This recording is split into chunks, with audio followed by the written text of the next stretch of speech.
Otega Oweh, the 6'5" wing from Oklahoma. And Otega is a guy who is not even yet like on a ton of big boards. No Ceilings had him at 44 on the latest big board that we dropped over on the site. And Sam Vecini at The Athletic has him at 86. Other than that, I believe he's unranked just about everywhere. So, I personally don't think that that's going to hold. I think that he's somebody that is going to find his way onto more boards as the season goes on. But at the same time,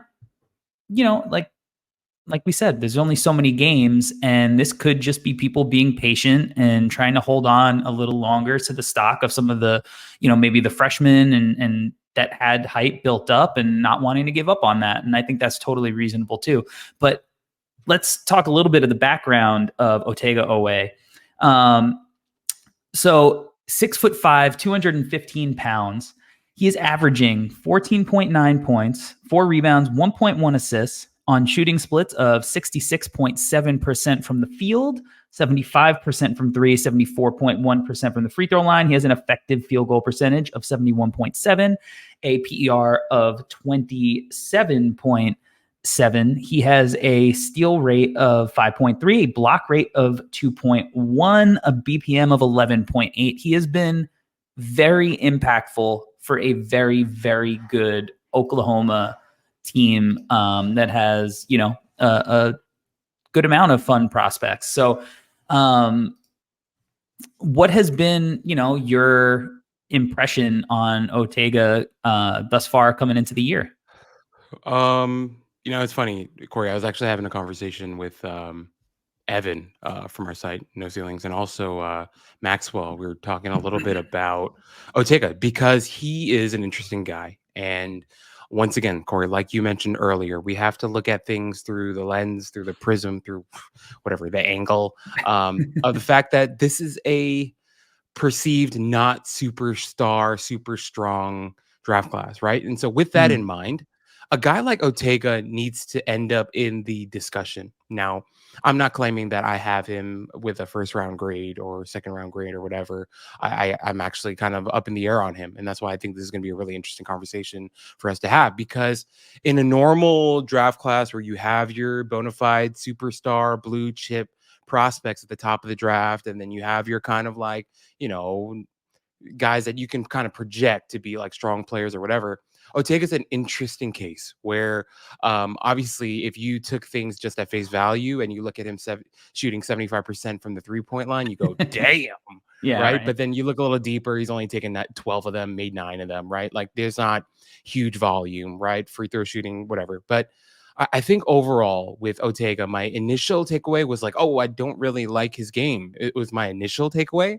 And then I went a little deeper, and then I was like, wait a minute, maybe I'm looking at this incorrectly. And where I kind of landed, Corey, and I'm excited for us to kind of dig into, is I think he's a guy that right now at this stage of the draft cycle is a guy that has a draftable grade on him. I have some question marks about him on the offensive side of the ball specifically, but the reason why I ended up being kind of like happier with his game and like, willing to put a draftable grade on him is because I really like what he does on defense. So obviously we'll get into more detail later, but as of now, I came away, I don't want to say I came away impressed, but I came away liking him as a player, which is a pretty basic statement. Well, no, I think that's interesting because I know, Maxwell is a little bit more skeptical about Otega and is taking a more patient stance. I know Rucker and Steven and I are probably on the higher end of Otega as a prospect.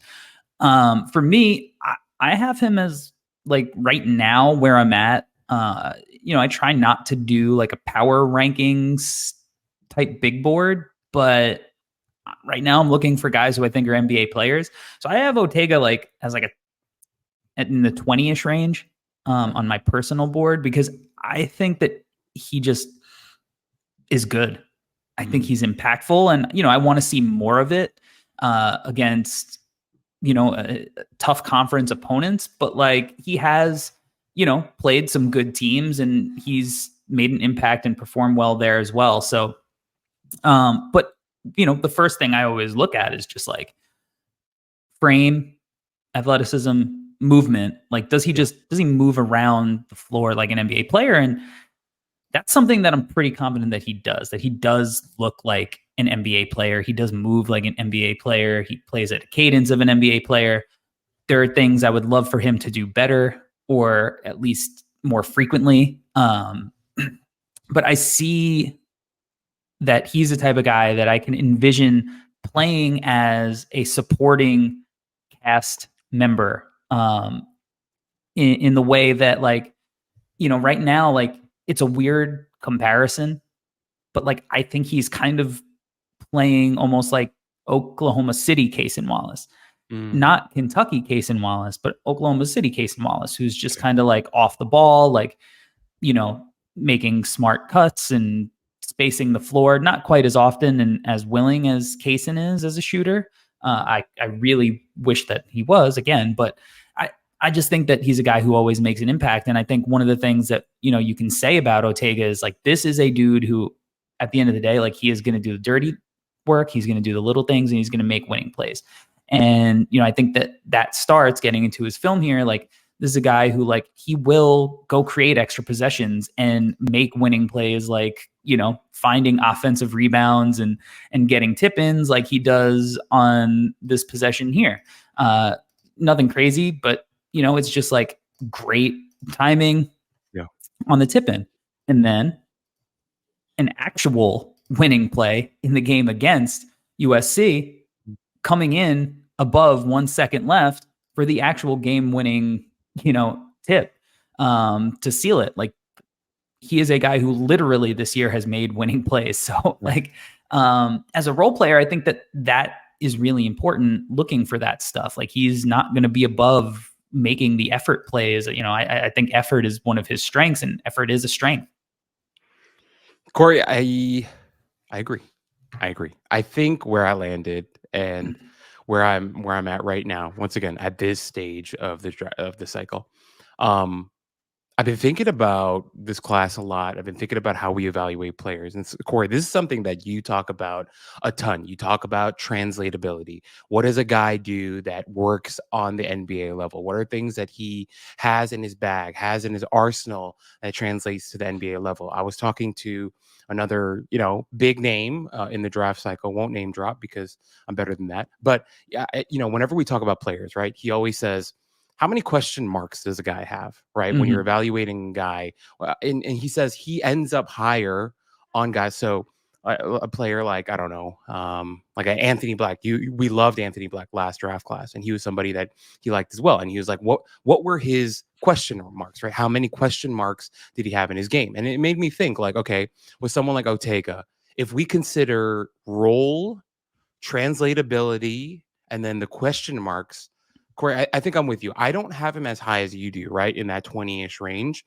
But that Yeah. also may be a kind of thing where, like, I need to also recalibrate how I'm viewing players at this stage, right? But ultimately, if you consider all those different factors, then I'm right there with you. And then I do believe Otega is a guy that works in on the NBA level, right? Maybe not as a superstar or a number one option, or which is funny, right? Because a lot of times we look at these prospects and that's kind of the first place that our minds go to. Like, ooh, like, is this guy going to average 20 points a game? Is he like, I think if we look at him through the prism of NBA role player, my initial answer would be I'm right there with you, and I agree because he makes impactful plays and is an impactful presence on the floor, and that's a very translatable skill set. And we talk about guys like all the time. That offensive rebound that you showed, Corey, as a Knicks fan, I see Dante DiVincenzo make that all the time, and he Yeah. signed a nice deal with the Knicks, and he's a Josh huge part. Hart.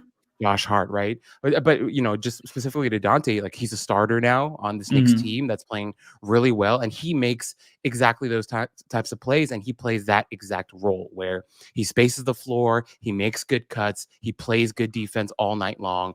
That's an impactful guy that starts on a winning playoff contending basketball team. So long monologue just to say, Corey, I agree with you because I think the foundation of Otega's game makes sense on the NBA level. Yeah. Going to the comments, Dirty Dancer says that nice intersection of strength and athleticism. If the shot's real, he should be a first round pick. Agreed. Um, Mr. Ray makes NBA winning plays. Effort is a skill. So I mean, this is a guy who it's pretty clear to see from that aspect that like great athlete, super length, right? And he's going to make the effort plays. Where do you want to go next with his game? Could we talk about the shooting? Yeah, Yeah. let's do it. Yeah. Yeah. Wanted to pick your brain because um so Corey, for me, where I'm at, I think it's really interesting that you brought up the Kaysen one, right? Just because when we look back at Kaysen in college, Kaysen was a guy who did a lot for that Kentucky team, right? But he was able to flash on ball ability, off ball ability, his spot up shooting, his passing, playmaking stuff. But when I watched Otega, I had some concerns about his shooting. I had a little bit of concerns about his impact on the offensive side of the ball. But I'm really interested to hear your perspective as well, and maybe there's certain things that I'm missing. So, like to hear what you have to say. Yeah, I don't really have concerns about the shot other than he needs to do it more. Okay. Okay. I mean, look, I don't think that he's going to shoot 75% from the No. 3-point line for the rest of the season. Volume, be damned. But like, I don't think there's anything functionally wrong with his form. Okay. I do think that part of the issue and the reason he's not shooting it all the time is that because his shot prep isn't always, the best, or that, he's not ready to shoot. He doesn't have that mindset. But like, right here, I mean, yeah, maybe knock knees a little bit, but Yeah. like that's not something that necessarily prohibits shooters from being good shooters. You look at the release, squared, balance, good follow through, pointing at the rim. Like I think as far as what it looks like coming off of his hand, I think it looks pretty good. I think the on and he doesn't have many misses, so it's like you have to look for what's not there a lot of times. But on this possession here against Providence, when we see his shot, it's going to feel like a little rushed, Mm, off the contest. Like mm, this one's a little clunky, even though he's like willingly shooting it.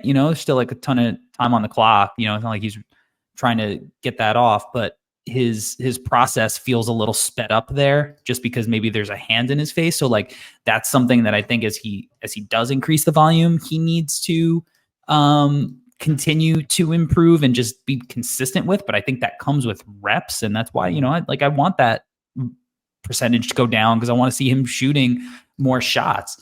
But when he is shooting it, I don't know. He like, I think it looks good. I think he looks pretty confident doing it too. On this possession, like you're not going to come out. Like, all right, that's fine. Now this, the college line is a little shorter, and sometimes it feels like he's shooting for that exact distance. mm, Like I think there will be an adjustment for moving back the couple of feet potentially, but like I don't know, that looks pretty smooth. Like if we freeze it coming off his hand, like good lower body, he's generating a good amount of power. Freeze it right there, like look at the follow through there, like smooth. mm. Okay. No, I mean, my biggest question was mechanically, just because I'm not the shot doctor, so I wanted to kind of pick your brain about that. I thought for me at times it looked a little disjointed, but then again, from these examples it looks pretty good. But I thought at times, like the one that you showed before on the miss, it looked a little disconnected, not super smooth to And me. totally, like that's there sometimes for Yeah, sure. yeah, yeah. So, but then once again, like for me, it's all calibration, right? Like how am I viewing this player? What am I expecting him to be? What's his role look like in the NBA? And if you're just gonna ask him to spot up, play good defense, make good cuts, hit the offensive boards, then No, for sure. But it's just I was just watching him shoot and watching his impact on the offense side of the ball overall, and I was just wondering if there was a ton of juice there. Was my biggest question, but yeah, that's just kind of where I landed. Yeah, and I don't know if there's like a ton of juice, but I think that there is certainly a good amount. And like so this is, as far as the shooting, like this is the concern, right? Like he has a ton of space here, Yeah. right? And instead of shooting, he is going to go in and, settle for like a contested layup. So Offhand. for me, this is where his concern with the shot is that he's just unwilling. Now, I mean, he misses here, but this is a pretty fancy Good layup footwork. attempt, good left extension, same foot, same hand, like pretty crafty. So just with the shooting, it's like he just needs reps, and like Mr. Ray says, needs to speed the shot up, raise the release a bit, reps to smoothen it out. You got to attempt them. You got to not be afraid to make those mistakes, and you don't want to play careless, but you also don't want to play too careful.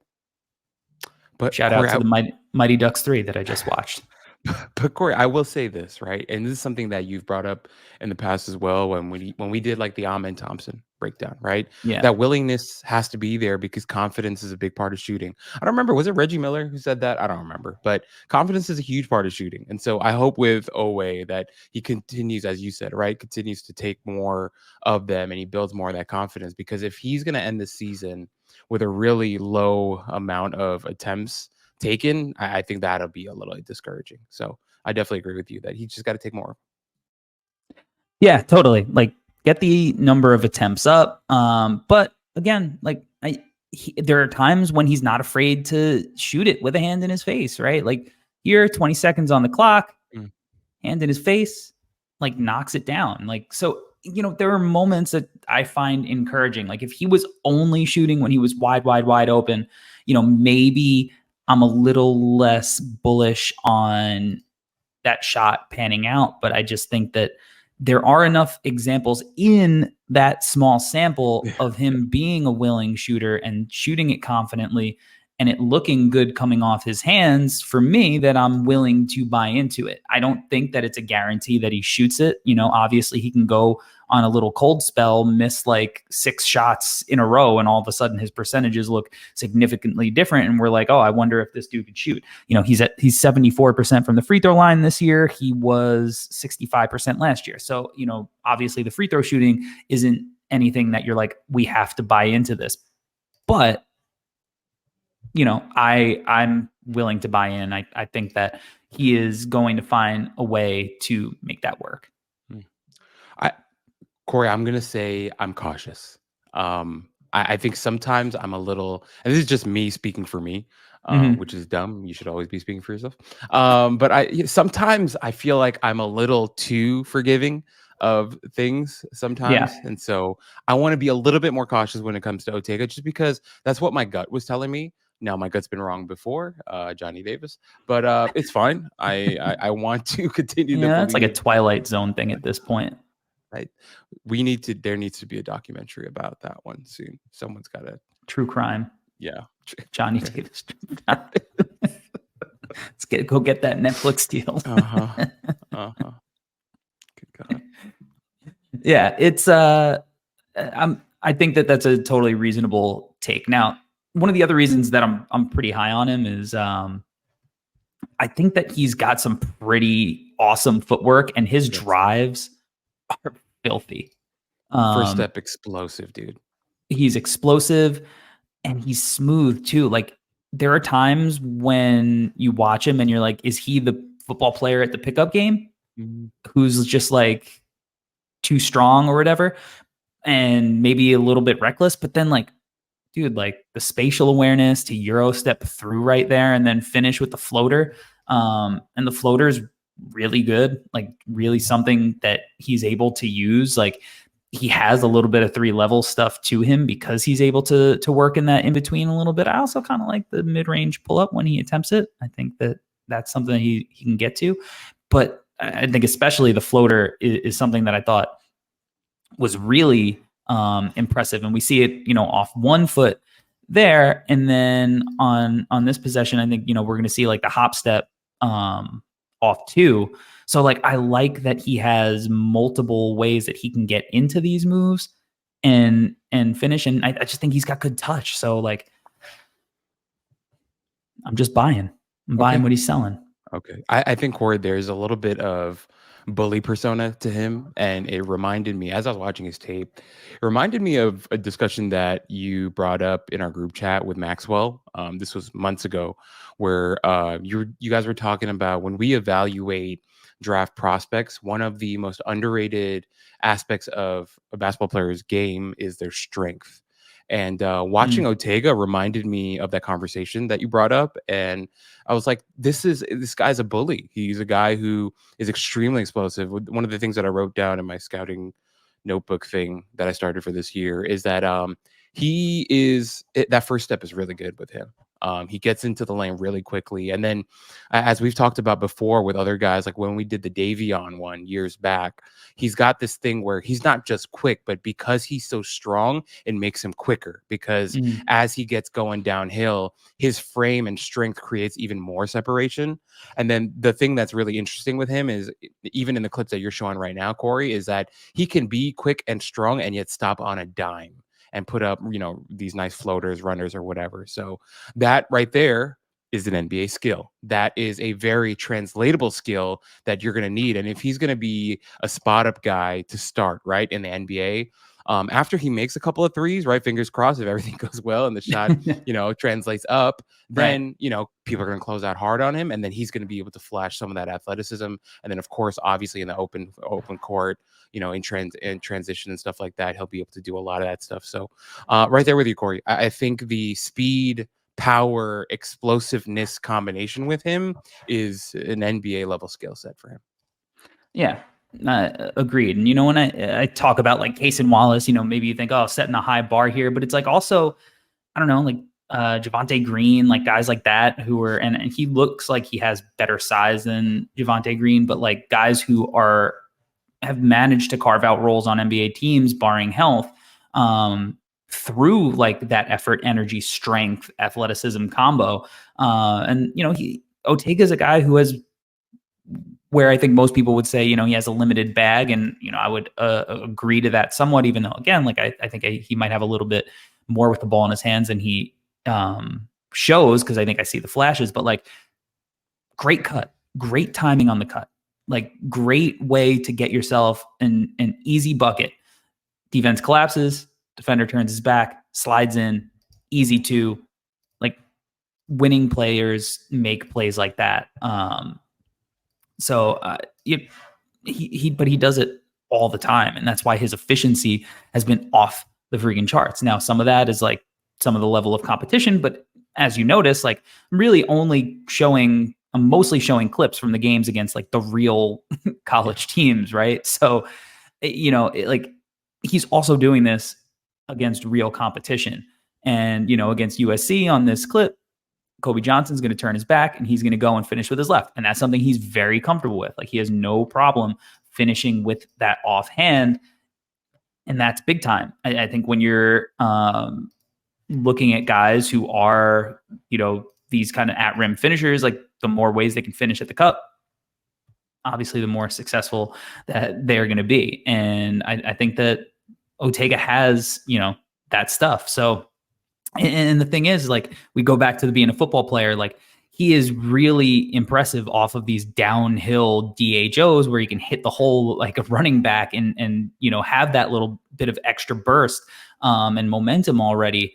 And again, we see him going to that offhand, uh, finishes off the left foot, left hand, like really like impressive stuff from like, one of your utility guys. Corey, I think before, when I brought up the Dante comp, you brought up Josh Hart. And I think it's hard to not mention Josh Hart for a player like this, just because, like, when I watch Josh Hart take a 3-point shot, I never think it's going in because it always looks like he's shooting it from the palm of his hand, but it goes in a good amount. And that's not his value, right? That's not really Josh Hart's job. His job is to be a really physical defender, to be a good offensive rebounder, to make smart cuts, to space the floor when he has to terrorize in transition. And then you look at a guy like Otega Oweh, who's averaging 15 points in college right now, and he's kind of asked to do similar things, and he's doing them at a really high level. And like Josh Hart is using his athleticism, using his strength, using what he has, right, to make an impact on the game. And a drive like this, like that's really nice, right? Little like fake handoff all the way down to the Yeah. bucket, strong finish through contact. Like this is the type of stuff that you get interested in because that's an NBA type of move and an NBA type of skill. So I'm with you, Corey. I think the more I talk it through with you, I'm kind of relaxing. Wow. Can I say the word relaxing? A little bit on my reservations with him as an offensive player. Allergies have hit me really hard today out of nowhere. So I'm kind of not myself, but no, I'm with you. I like what I've seen so far, and maybe I've been a little too harsh on him. But at this point in the process, it's totally fair to Yeah. be harsh and with guys who, aren't these like, I don't know, like blue chip level prospects. You don't know if it's just like a hot streak or not, right? Because he does have like flaws. Like I think when you look at like these wings, like not only do you want like that efficient offense from a scoring perspective, right? But you want guys who have like a connectivity, if we throw out a buzzword.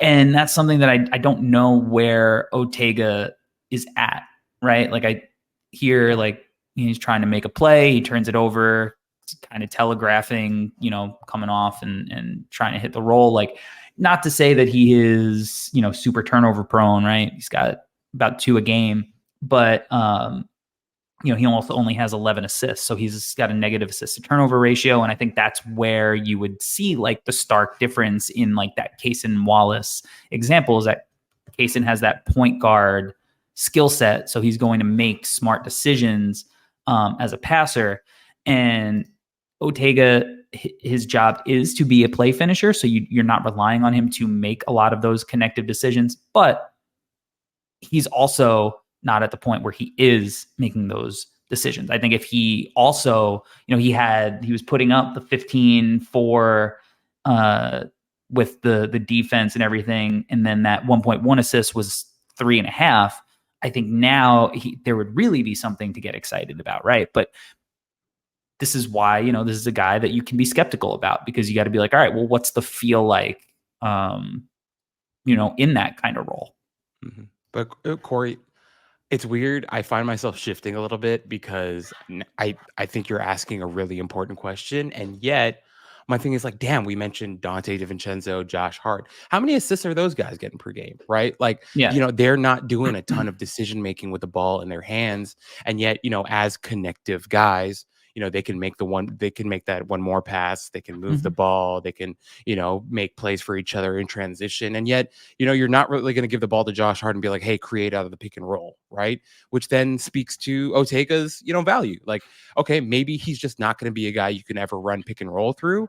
But if he's going to be a 4th guy, 5th guy on your floor who offers a ton on the defensive end and can shoot it a little bit from outside, can go all the way to the rim, pick up fouls, finish at the rim, there's still value in that. There's still a $40-50 million contract for a guy like that in the NBA, right? So weird that I'm like defending him here kind of, but at the same time, I think, Corey, what you're bringing up kind of, I don't think it necessarily pigeonholes him, but from what we've seen so far and his inability to kind of create with the ball in his hands, it kind of is what it is in the modern NBA. Yeah, absolutely. I agree. 100%. So let's talk about some more of the fun stuff. And that's his defense.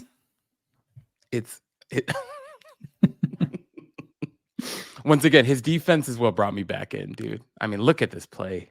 And talk about a winning play, right? the effort, the closing speed, to chase that down. Yeah. Corey, hold on. Let's pause it right here. Look at the gap. That the gap, exactly. The amount of space he had to make up. Look at that, dude. Even though the guy's kind of fumbling with the ball, this is still pretty insane. Yeah. Good God. Like, you still, as an offensive player, you're probably still like, oh, I'm about to get a dunk, right? Sports Center top 10 coming up. So, again, winning plays in that defense, like, he is one of these like defense to offense, event creators too. Like, again, you bring it back to like the football player, like he just reads balls in the air so well, and then will turn that defense into offense. I mean, obviously like this ball's in the air for a while, but like he reads it, he times it, and then is able to, get an easy 2 there. In a close game, not a meaningless game. So he's creating these easy buckets. He does that constantly. I think you're the football guy, so I'm sure there are plenty of football comparisons you probably have flying around your head, but he's just, again, he's got quick hands. He's strong. He's physically imposing. Like Mr. Ray says, his wingspan for 6'5" is pretty wild. Like, yeah, I don't know what his true wingspan is yet until, we get the official measurements at the combine, but like you could see like he's got a pretty legit wingspan on him. He is not JJ Redick alligator arms, right?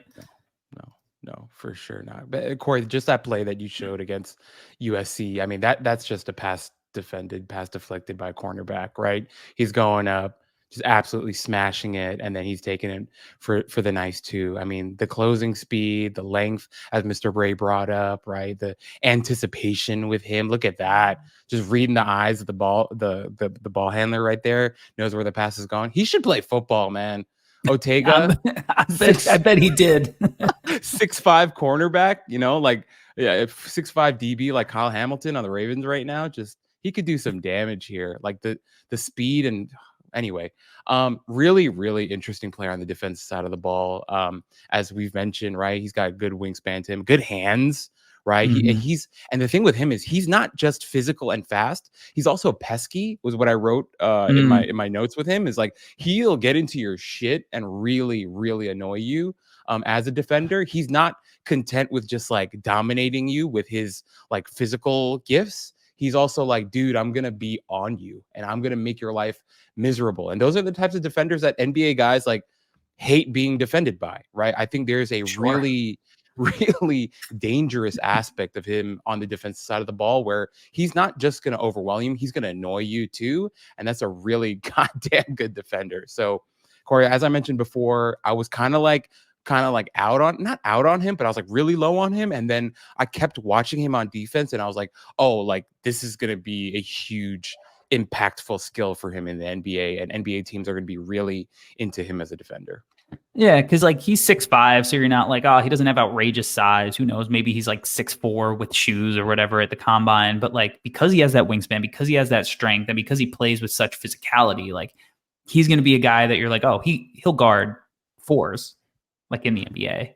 The NBA teams won't be afraid to like have him guard up, right? Khalif Battle, tough shot maker, great ISO defense there. Low clock, so good anticipation, not gonna foul a jump shooter or anything, doesn't give him any room, great timing on the contest. So I think he can play physically, but he can also just play solid. And then I think he's like a good like positional defender too. I think that's partly why he is so good at creating those off-ball steals. But it's also like he knows here, like he goes to dig and tag just in case the point guard hits the roller, and then he's still able to use that athleticism and close out and get a good contest in the corner. So I think that you have to be, if you're a guy like him who is teetering like on that border and of perception at this moment, right? Like you got to get it done as a two-way player. That has to be your calling card. And I think he's one of these guys. To me, it's like efficient offense and crazy defense. Like he had 7 steals in his last game, right? Like, and that steal rate and block rate is consistent with last year. So this is not a flash in the pan because they're yet to be in conference play. Like they're consistent with last year. This is who he is as a defender. So I'm in.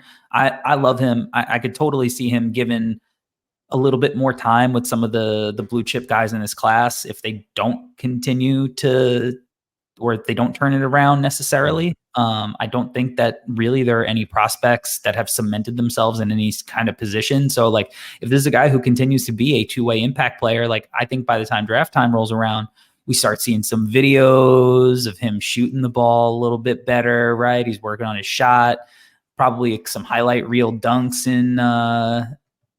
from the pro day and whatnot. And all of a sudden, this is a guy who's really gaining some momentum, especially because Oklahoma is going to be a good team and they're going to do some winning.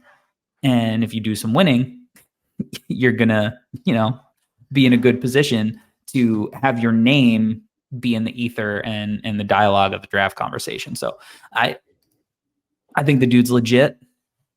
And I kind of, can't wait to see how the rest of his season kind of hums along. For sure. No, Corey, I'm with you. And really quickly, I know we're gonna change gears here, but just wanted to say I think there were times that he was a bit of a risk taker in the passing lanes, but I'm okay with that. Sure. There's a willingness to him that I like, but then also at the same time where you might say that he lacks discipline in that area. Some of the clips that you showed earlier and what I wrote in my notes is that like it's funny though, like on the ball, I thought he was really fighting himself to be disciplined and to not foul guys and to make the right play. So I'm with you, Corey. I think he's going to be a really fun guy to watch. Obviously, he's going to be a name that we're going to have to continue to monitor because of some of the swing skills. But at this point, I think he's an NBA guy.